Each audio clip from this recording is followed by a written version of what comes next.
Siamo nell'unità territoriale Isola di Ariano, sempre di competenza del Consorzio di Bonifica Delta del Po.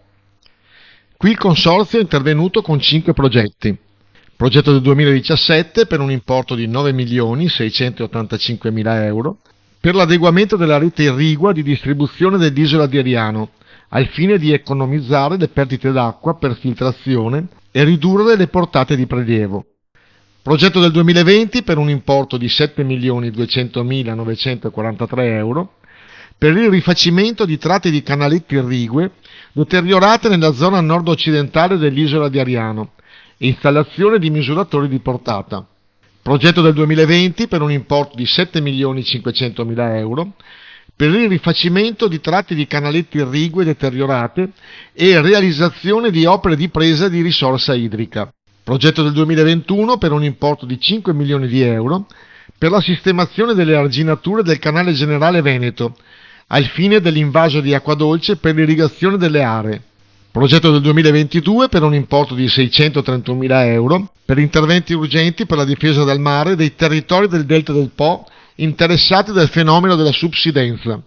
Normalmente in idraulica si parte da valle e si torna a monte, qui invece abbiamo fatto esattamente il contrario perché avevamo esigenza di liberare Corbola, che quando pioveva Corbola ci metteva 3 giorni a liberarsi, avendo allargato, approfondito il canale, sistemato i manufatti, in 3 ore adesso Corbola riesce a scaricare l'acqua.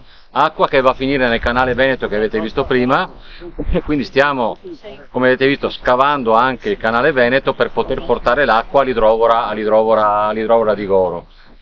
Lavori semplici, la cosa da notare è che sono stati finanziati con la legge sulla subsidenza, il fondo per la subsidenza, che è stata nel 2024 abbiamo l'ultimo anno di finanziamento.